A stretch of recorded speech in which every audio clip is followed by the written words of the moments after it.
guys, what's going on? This is Coach JC, and I want to welcome you to another episode of the Win All Day podcast show. I am super excited. I have a guest back in the house that we had on just a few years ago, and this is my man, the one and only Tim Storey, and I'm going to introduce him in just a moment.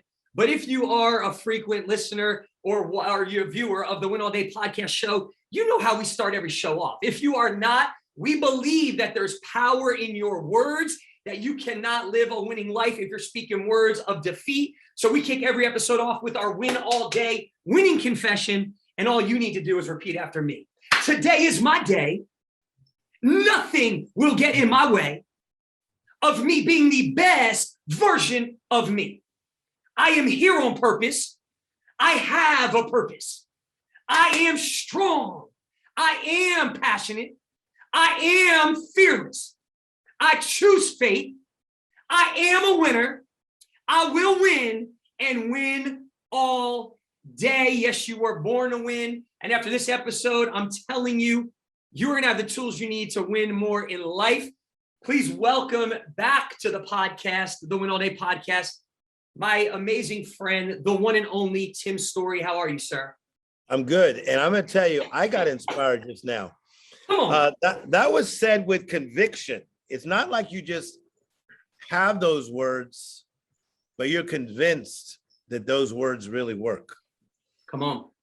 You know what's funny? You said that, Tim. I created that confession at my lowest time in life, threw away my basketball opportunity from New Jersey, came out to Oklahoma to play basketball, ended up throwing away my basketball opportunity, getting married, divorced, in a custody battle, suicidal, over $400,000 in debt.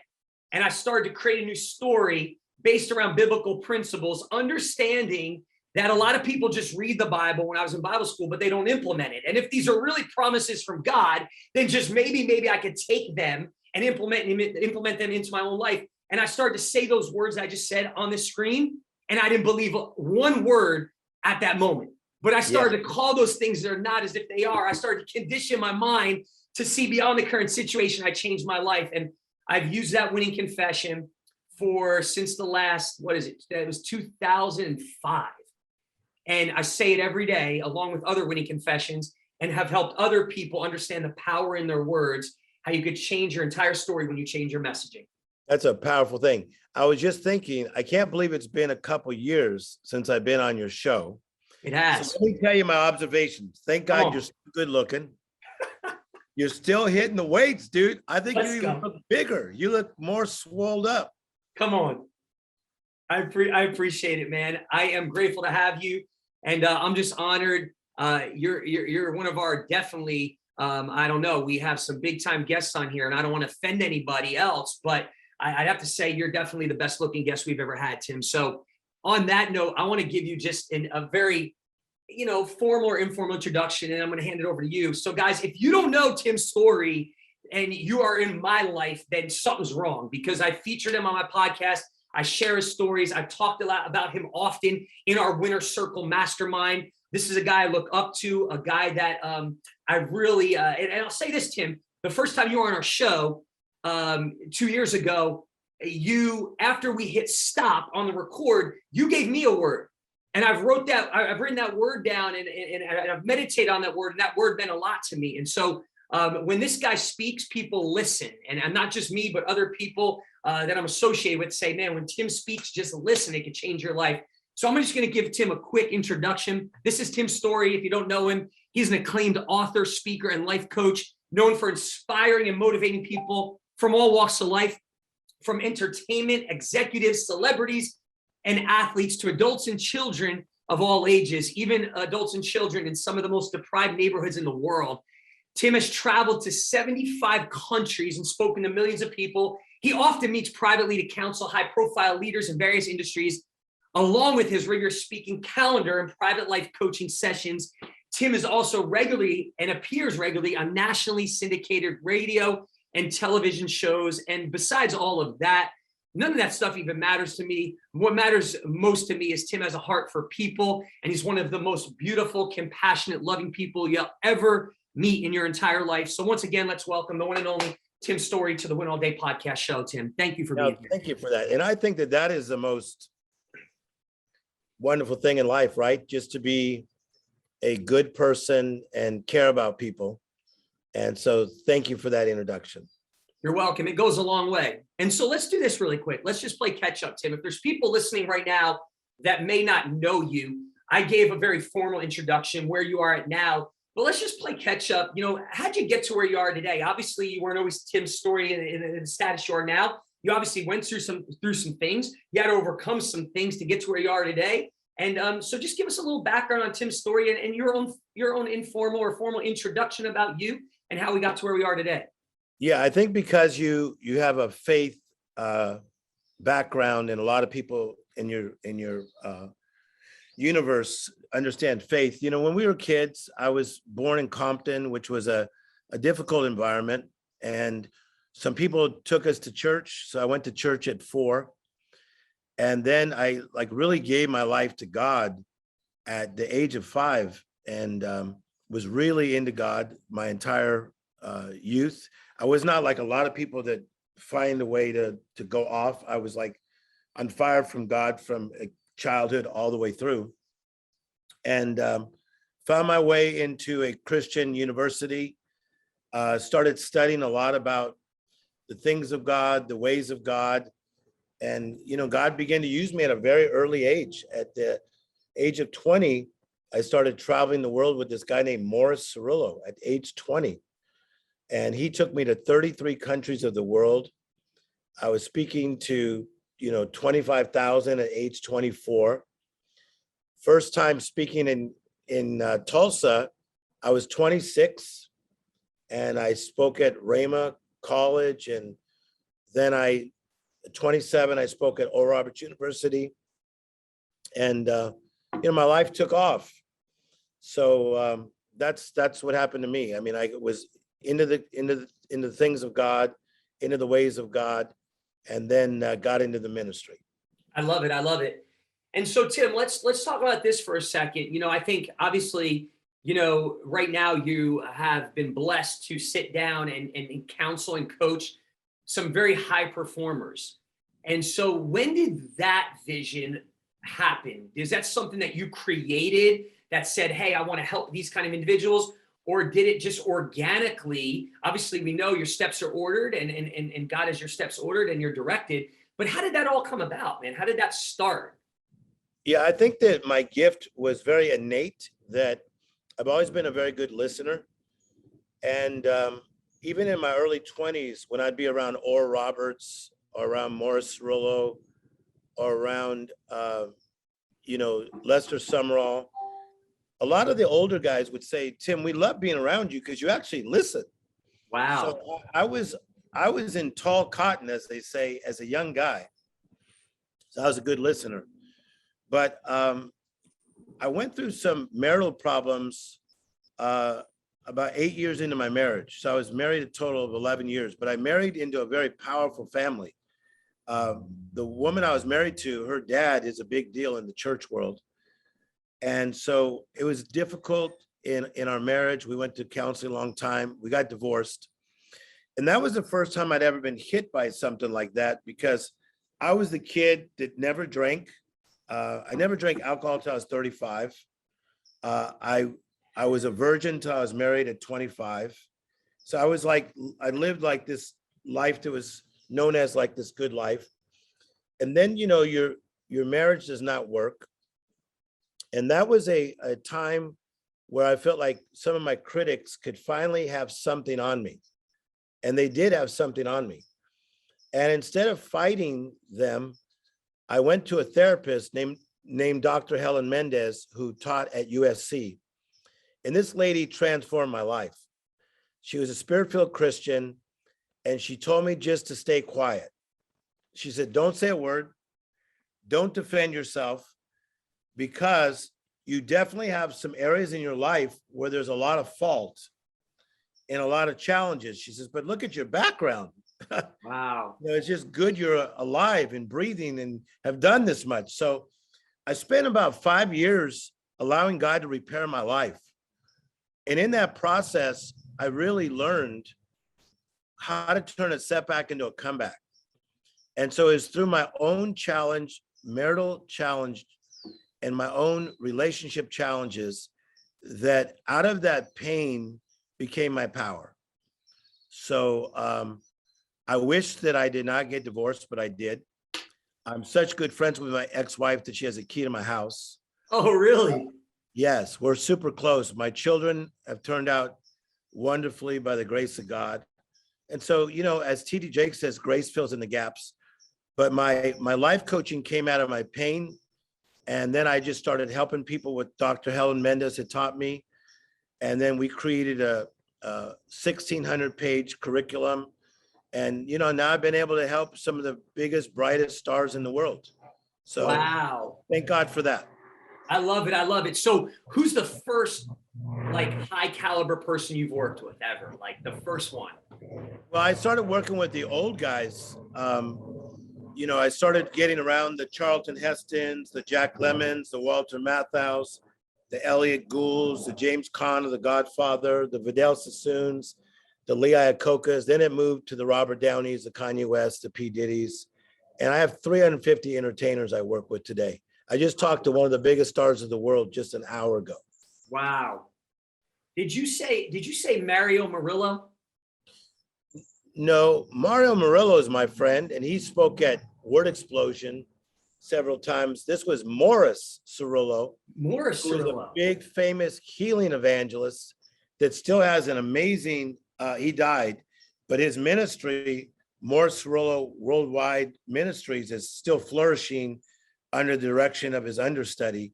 But Cirillo was quite big in the world of healing ministers, but Cirillo died in his 80s, yeah. Gotcha. Yeah, because Mario Murillo is coming. He's actually next week going to be at the Mabee Center in Tulsa. Yeah, Mario is very loved by Tulsa. Yeah. And Mario is a great friend of mine. And Mario is very prophetic and has a very strong gift. I love it, man. So Tim, let's talk about the setback to a comeback. I think there's people obviously that are going to watch today and listen and they're going through something in life. There's a setback. You know, maybe it's a divorce, maybe it's a financial situation, maybe it's a health issue. What's some practical things they could do? And here's why I'm asking this, Tim. When I was going through what I was going through, I enrolled in Bible school. I got a hold of biblical principles, and I started to watch and observe people. And as I started to study the Bible, I also had a book given to me by Tony Robbins, and I started to study personal development. And I said, wait a second, the Bible's the greatest personal development tool in the world. But as I watched a lot of people that were broken during the time, going through a setback, I watched them go to the altar in church or Bible school, and then they didn't take steps after that to win. And I was like, wait a second, there's a formula to win here. It's take these biblical principles, these promises from the Word of God, and implement them in your life. Faith without works is dead. You can't just pray all day. And so you're going through the setback. Obviously, the setback creates emotions and feelings, and it hurts sometimes. It's painful. But what was some practical things you did to help you make that comeback? Because you said every setback's an opportunity for a comeback, right? Yeah, and I respect your story because, you know, you've been through your own pain and you found your way through the things of God and the ways of God. And he, you know, he lit you up from the inside and then he lit your path, right? Yep. And then here you are now helping tens of thousands of people, if not millions of people. I think that there are practical steps. I want to give a few today.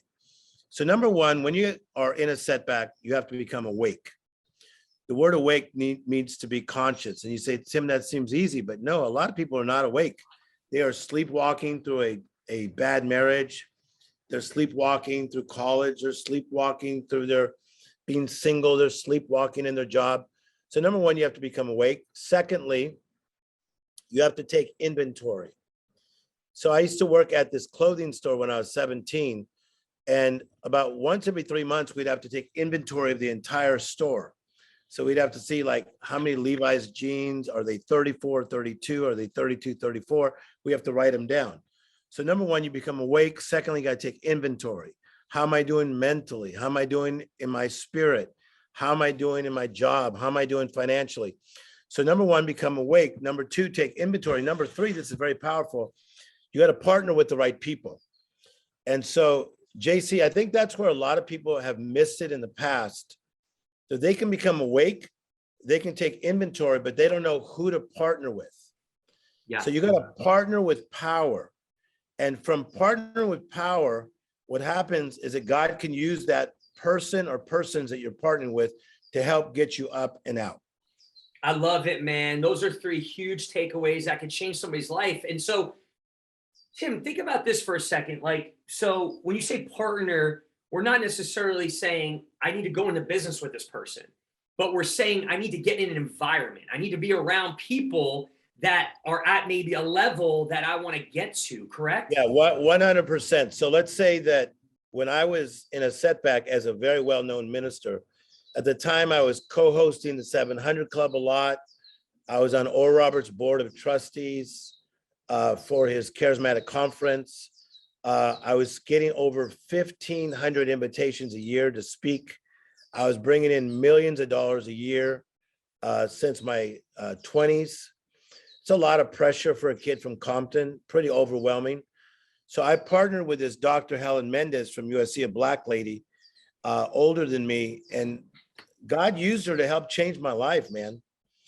And then God used a lot of really cool pastors. There's a lot of cool pastors that were just cool to me because they understood my journey, that I was not raised in a family that really understood marriage or whatever.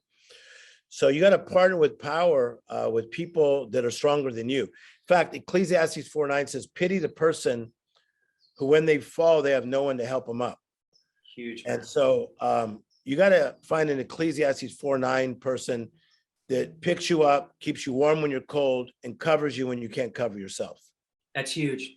Tim, I could honestly say a testament to that. That's one of the things that changed my life. And in the beginning, it was a Bible school I enrolled in locally. And then there came a point in my life where I got to a certain level that I realized I was capped. And I had to leave Tulsa, being transparent. I had to leave Tulsa and go find masterminds and groups. Maybe it was spiritual, maybe it was business, maybe it was relationships, maybe it was health. And I left Tulsa to go. I don't say I physically moved, but I paid to be a part of masterminds and so I could elevate, so I could raise my level. And so when I figured that out, I realized how many people in life do life alone. And so I started the Winner's Circle, a mastermind in Tulsa, a brotherhood, because I realized that's a game changer for men, right? And if men want to win in life, they want to win in business, they want to win in relationships, they've got to have men in their life that are going to push them to greatness. If not, it's very easy to get comfortable. And so I'm a testament of that. And so I think that's a winning word. And so one of the things I want to ask you is this, Tim, is, what was the hardest thing? Like going through a divorce, I lived with shame and guilt, and I was young. I was 19. I said I would never get divorced. I said I would never, not be in my daughter's life. It wasn't by my will. I didn't want that, but that's how it worked out. And I lived with so much shame and guilt that I hated myself, right? I asked God for forgiveness for making a mistake. But the person I had the hardest time forgiving was myself. And so when I made the shift and was able to create a new identity, right? And I freed myself from my past mistakes, being a prisoner, that's when things changed. And so I want to ask you, like, I appreciate you, first of all, being vulnerable and transparent and sharing that. But what was the hardest part for you? Obviously, at this high status, going through a divorce, what's some of the pain you lived with and how'd you overcome that? I think some of the greatest pain was not so much like what Larry Stockstill would think, or Casey Treat, or Ted Haggard, who was big at the time, or Billy Joe Doherty, or Richard Roberts, who I just talked to 4 days ago, or TD Jakes. It wasn't really that. It was more like letting down my children and letting down like my mother. It wasn't like the fame of it, because the fame of it, I never looked for. So the fame could come and the fame could go. That was not my deal. It was more about my kids, my mom, my father-in-law, because I had so much respect for him, my mother-in-law. So I think that my shame was not like some people's shame, like a Carl Lentz or a Brian Houston or someone who's going through stuff currently. I wasn't like too fazed by all that stuff. I was more like, it was like local shame. Yeah. I'm from the neighborhood. So I'm more interested in what the neighborhood thinks than what Stephen Strang would have thought about me in Charisma magazine. Yeah. But I think that, that local shame, even that's not good, right? So there was a cool book called Healing the Shame That Binds. That was a book that was cool. Zephaniah 3:16 helped set me free. The God will take away your shame, renew your name, and give you fame. Yeah, so that's what God does. Zephaniah 3:16 all the way to the end of the chapter God says to his people, do not let your hands be slack, for I am mighty to save. For every place you are put to shame, I will renew your name and I will lift you up and I will restore your fortunes before your very eyes. So obviously that's what God did in the life of Tim Storey. I'm in 90 airports of the world every day on the airport TVs. I have my own airport TV talk show. I'm in the magazines when you get on airplanes. I have 2 new TV shows. I live coach the biggest stars in the world. I just rocked the 10X stage with Grant Cardone, 14,000 people. All, thank you, God, right? He's using a guy from Compton, California. So, but God could use you, but you could still be caught up with shame. So I had to be okay with what God said about me. Yeah, it's huge, man. That's huge. I think that's identity shift. When you could get to a true understanding of this is what God says about me and not just see it or read it, but believe it. And it becomes part of your DNA and your identity, things can shift, right? I think that's a self-worth issue, right? And so let me ask you this, in the life coaching business, right? And obviously it's a ministry, it's a business, it's a calling. I fell into it. When I overcame what I came, you said pain to power. My whole thing was I took my pain and it became my purpose. And it did. Everything I went through served me. When I started to realize this didn't happen to me, but it happened for me and it had to happen. And I realized people started to ask me, how did you overcome that? How did you And I started to share. And from what I did, I just shared what I did. And people said, I'll never forget the first guy that said, I want you to coach me. How much do you charge? I didn't charge. I never did it for free. And I just threw out $500.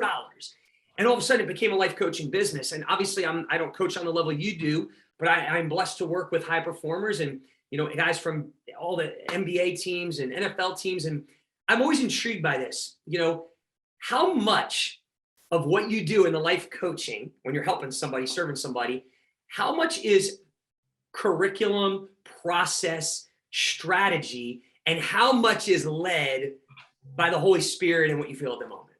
All right, so here's for fun. Look at this. So all my notes have cost me about $70,000 to put together.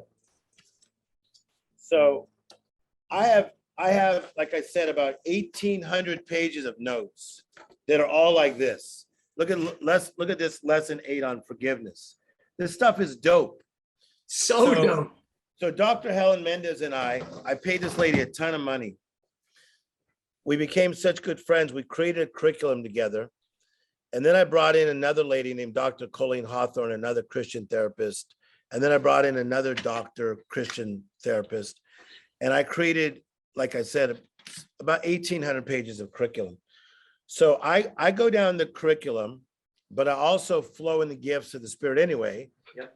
I'm still using signs and wonders. I still speak at mega churches and middle churches and small churches.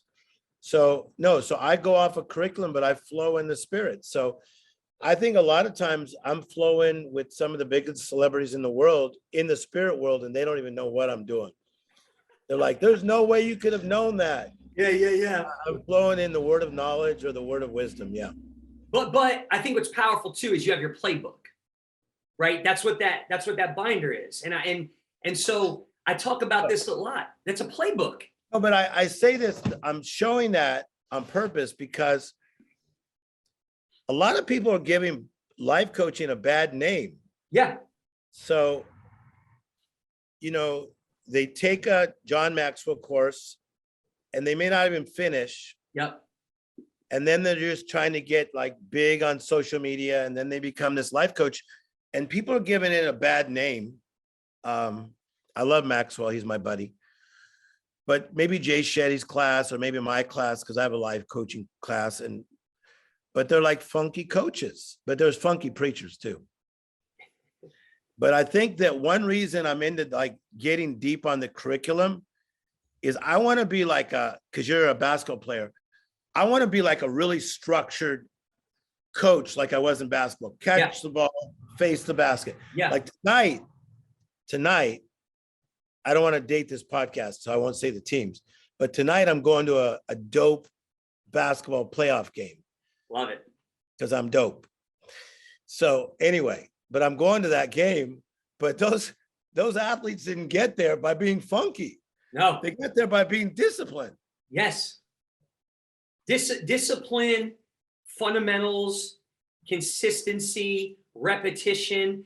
And I the reason I asked that, man, and this is not like, I do a lot in the church world and I love the church world, but I do think there's a difference when you can master a skill, right? And so you've mastered a skill, you've created a playbook with doctors, you have a proven formula, right? That works. So I'm led by the Holy Spirit, but I also have to do some things in the natural. I've studied, I went through repetitions, years, 1,800 pages. I have a playbook to go to that's a proven method and a proven formula. And so I think so many times, you know, people get so caught up one way or the other.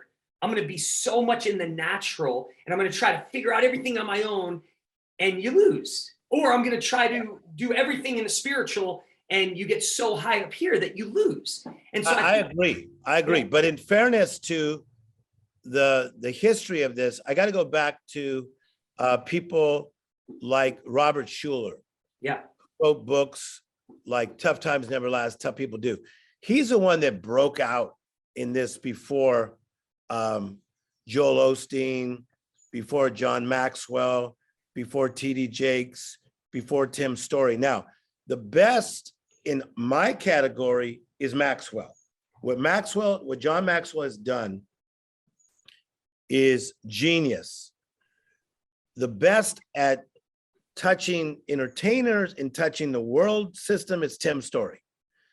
I've mastered that world and it's going to be hard to beat, even though there's some young rascals doing pretty good. But I've mastered this area because it's not easy. Because the world is, when we say the world, the non-religious world, is kind of afraid of religious people because we're always trying to judge them. We tell them, don't be that, don't do this, don't be that, you're awful for being this. So they're kind of afraid of you guys if you're like that. Yep.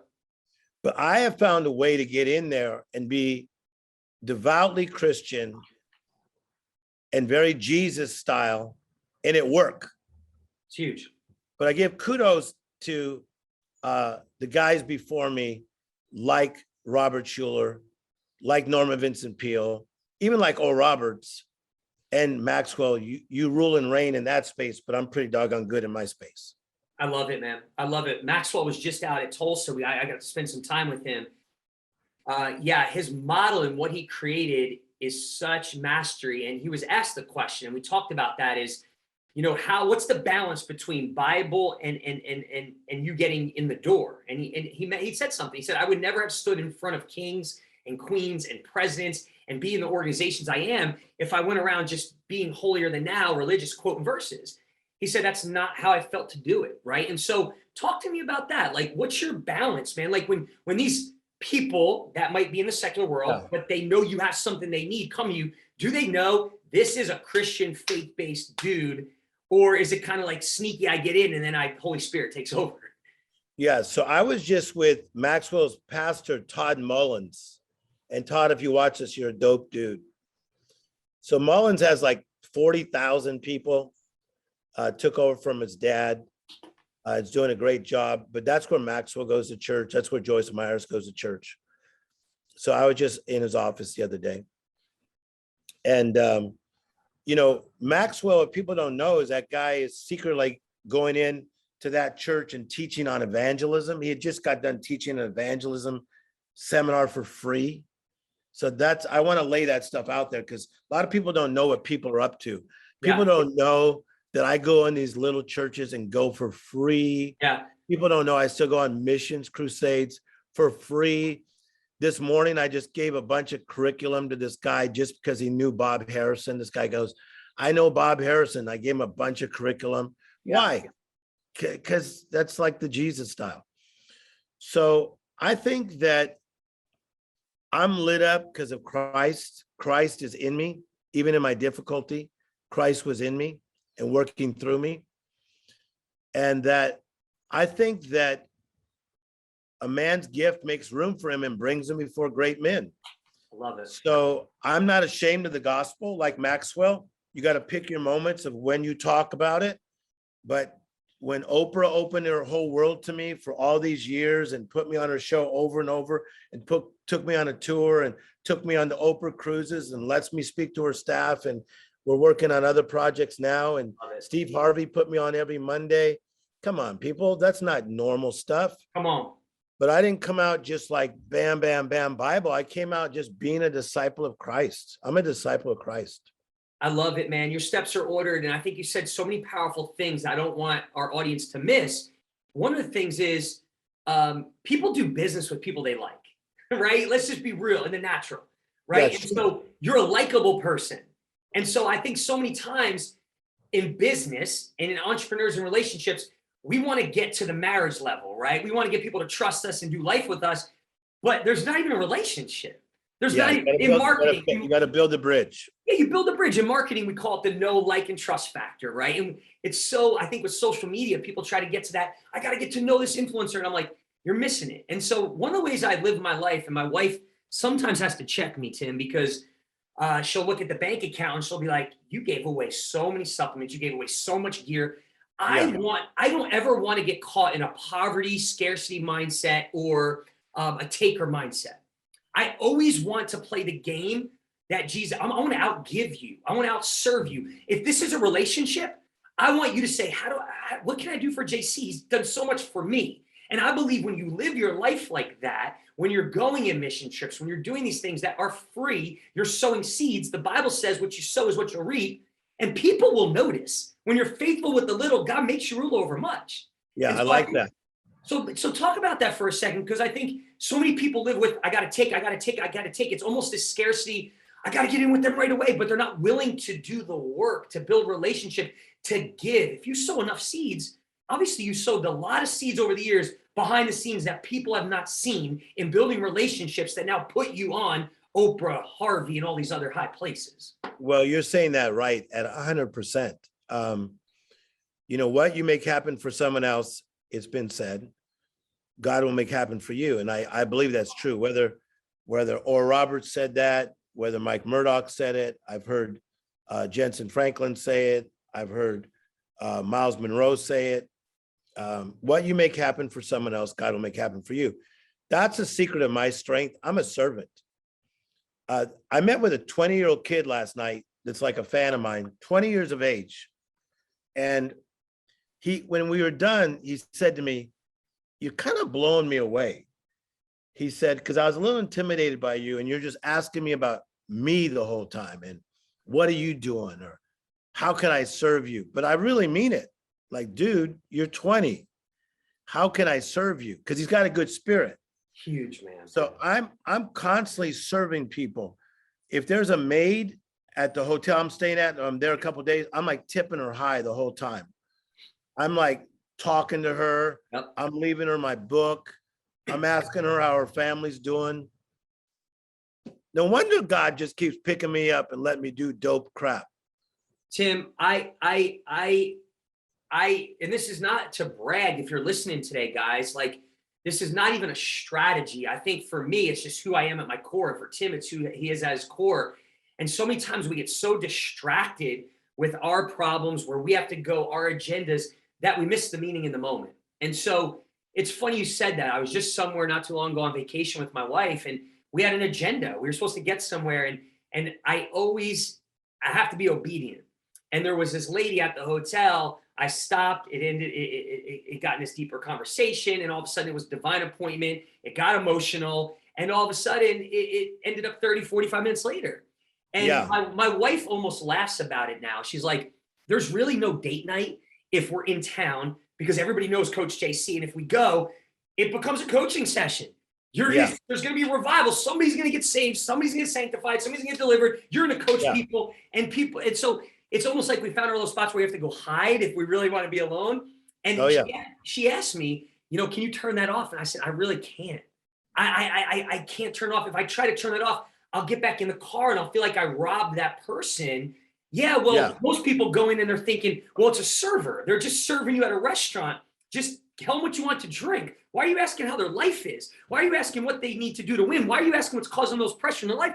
JC, and I can't turn that off, Tim. Yeah. And so talk. Yeah, you have the same. Well, I think in fairness to people, that just because you're like that and I'm like that, not as much as you, but I think that some people don't have that component. I think you're evangelistic and I think you're also prophetic. So the evangelist in you and the prophetic person in you jumps out. But to somebody else that's more quiet and more subdued and you do it in your own way, you can still be the light in your way. But I think that, JC, you are a disruptor. And I think you disrupt things that need to be disrupted. Jesus is a disruptor. Come on. The church is supposed to be a whole group of disruptors. Come on. We're supposed to come and shake up the freaking system. Yeah. Right? So I think that where you're going, you're bringing light, you're bringing power, you're bringing anointing, you're bringing presence, but you're also bringing disruption. And one thing it does, it disrupts the normality in the normal person. When you're getting around people, a lot of people don't want to be normal anymore. Yeah. Because you're disrupting them being normal, common, and regular. And what a freaking great gift to have. I'm glad you have that gift. Yeah, I appreciate that, Tim. And I think what you said is powerful for the listener, the viewer, because I think people could look at somebody like you, right, or me, and say, I don't have that, and almost they pull back more. And what you said is powerful. And guys, do not miss this. You have something that me and Tim don't have. And so how do they show up authentically, them? But also, I think it is something that you can make an effort to do, right? Well, you said it perfectly. Don't have an agenda. Like when I go to Oprah Winfrey's house and I see the biggest stars in the world at her parties are like, what the heck just happened? There's boom. I won't even say the names. There's bam. And everyone's like hugging each other because there's only like 70 people there. Yeah. How often do you get to go to them? A lot. I have no agenda, dude. Yeah. I'm not meeting somebody to get something. Huge.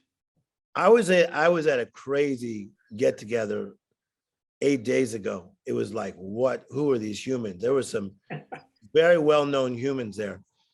I wasn't looking for nothing, but I came out with a whole bag full of a lot.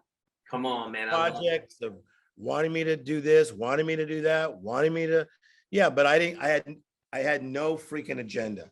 I had no agenda.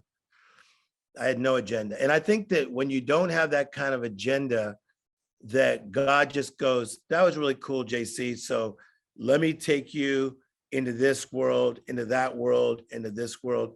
Yeah, too many people they're like thinking it through too much. Yeah. Yeah, you get stuck overthinking. It almost paralyzes us from showing up us. Tim, tell me this. Like you mentioned Grant Cardone, right? You mentioned a 10X stage, I think 14,000 people. What do you think? And one thing I love about you, Tim, and you have a very strong confidence to you. And that's very important in what you do, right? You're dealing with high performers. And a lot of times when you walk in a room, it's an automatic attraction that says, I need what that person has. And so what do you feel with, and again, this is not a negative thing. I think this confidence is what has got you to where you are, a confidence in number one, what you have inside of you, your callings, your gifts that you feel and know with a confidence, I can change that person's life. For Tim Storey, what do you think is the unique thing that you do when you step on a stage of 14,000 people at 10X that has the crowd silent, saying, give me more? What's the unique thing that makes you so different on a stage, Tim? Number one, thank you for what you're saying. So my confidence is from my relationship with Jesus Christ. So I have Compton swag. I ain't gonna lie. Come on. I got Compton swag. And so I do have that. But my confidence is in Christ. Not because I had to get it, Yeah. because I wanted it. Yeah.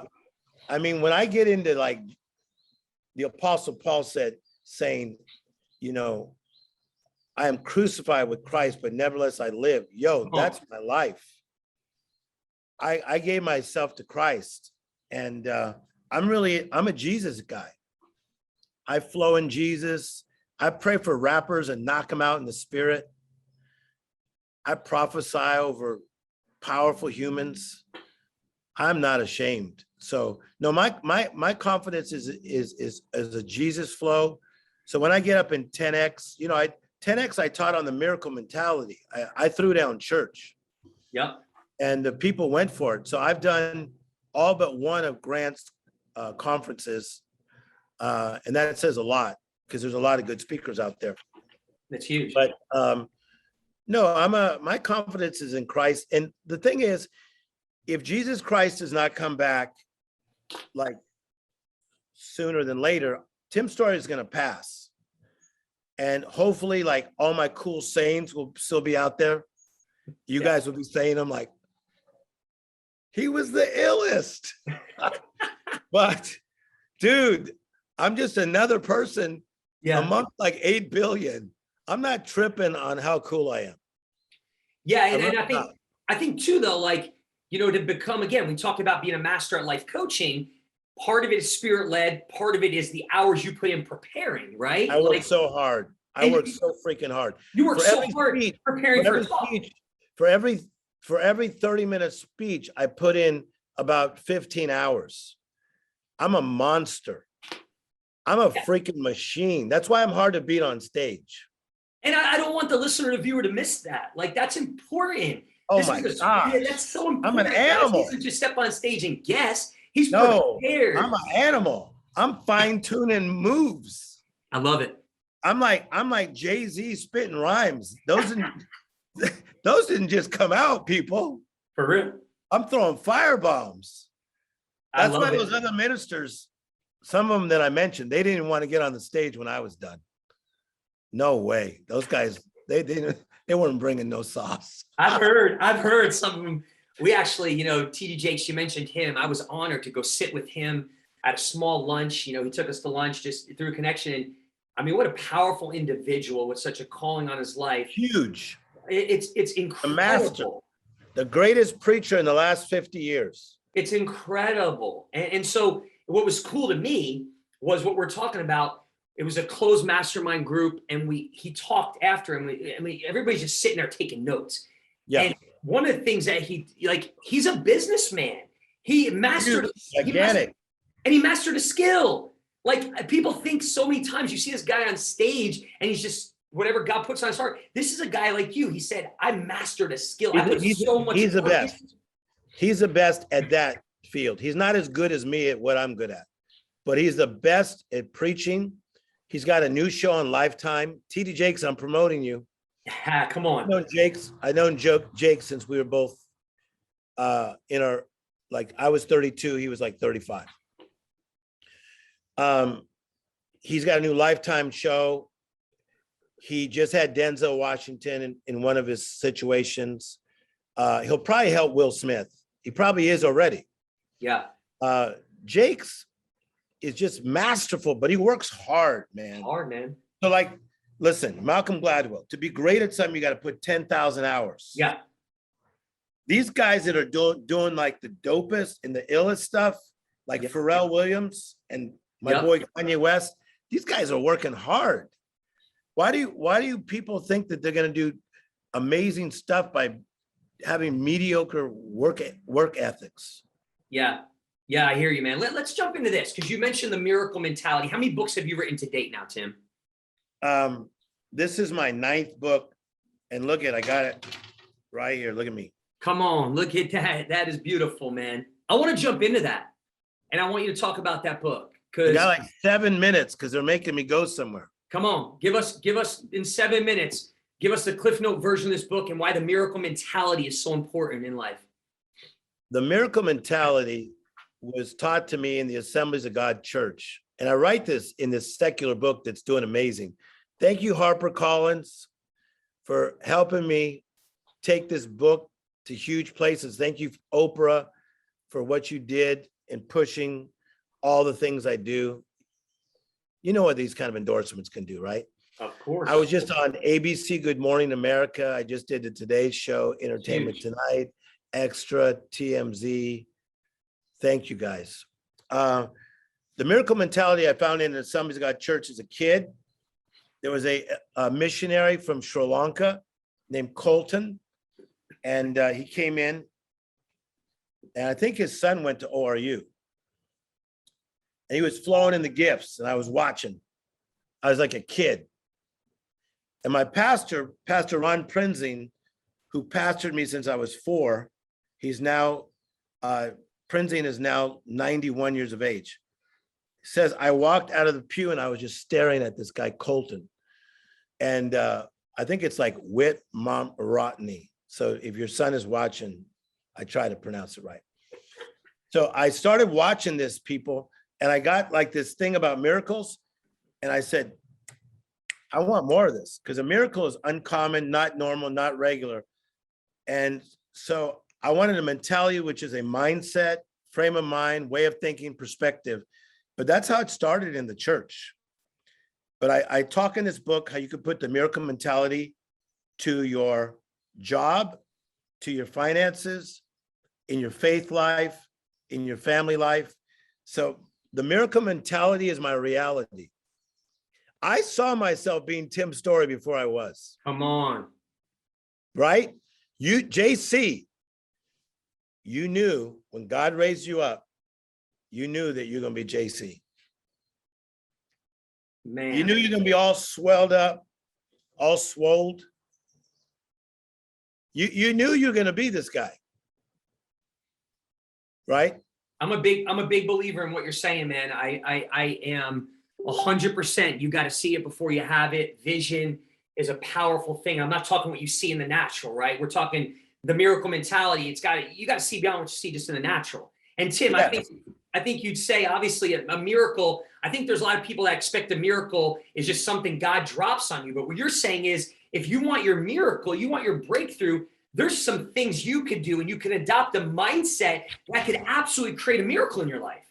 All right, just for fun, look at some of these people that endorse this. So Lewis Howes, yeah, one of the biggest podcasters in the world, did one of the greatest interviews with Kobe Bryant.